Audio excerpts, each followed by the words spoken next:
नमस्कार दोस्तों, आरोही शर्मा के ब्लॉग में आप सभी का स्वागत है। दोस्तों, आज की सबसे बड़ी जो ब्रेकिंग न्यूज़ है वो ये है कि अक्षरा सिंह यानी कि भोजपुरी स्टार अक्षरा सिंह की शादी होने जा रही है। जी हाँ दोस्तों, आज की सबसे बड़ी ये ब्रेकिंग न्यूज़ है कि अक्षरा सिंह की शादी होने वाली है। लेकिन ये आपके मन में चल रहा होगा कि अक्षरा सिंह आखिर किसके साथ शादी करने जा रही हैं। तो मैं आपको बता देना चाहती हूँ कि अक्षरा सिंह जो हैं वो शादी करने जा रही हैं और पवन सिंह के साथ वो शादी करने जा रही हैं। जी हाँ दोस्तों, ये बहुत ही बड़ी ब्रेकिंग न्यूज़ है कि अक्षरा सिंह जो कि भोजपुरी इंडस्ट्री की सबसे बड़े सुपरस्टार हैं, सबसे बड़ी एक्ट्रेस है, वो एक बार फिर से पवन सिंह के साथ जो भी गलतफहमी हुई है उनके रिश्ते को लेकर, वो सब भुलाकर वो पवन सिंह के साथ शादी करने जा रही हैं।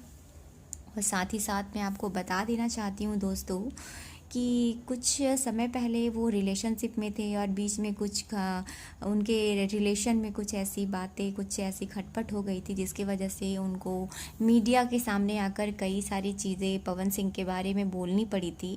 लेकिन वो सब अब भुलाकर अक्षरा सिंह ने खुद ये खुलेआम कहा है कि वो पवन सिंह के साथ शादी करने जा रही हैं। और स्क्रीन पर भी आप देख सकते हैं कि किस तरह से वो स्क्रीन पे वो पवन सिंह के साथ शादी करने जा रही हैं, वो भी 31 जनवरी को। जी हाँ दोस्तों, ये डेट आप लोग याद रखिएगा, 31 जनवरी को अक्षरा सिंह एक बार फिर से पवन सिंह के साथ जो भी गलतफहमी हुई थी उसको भुला कर वो शादी करने जा रही हैं।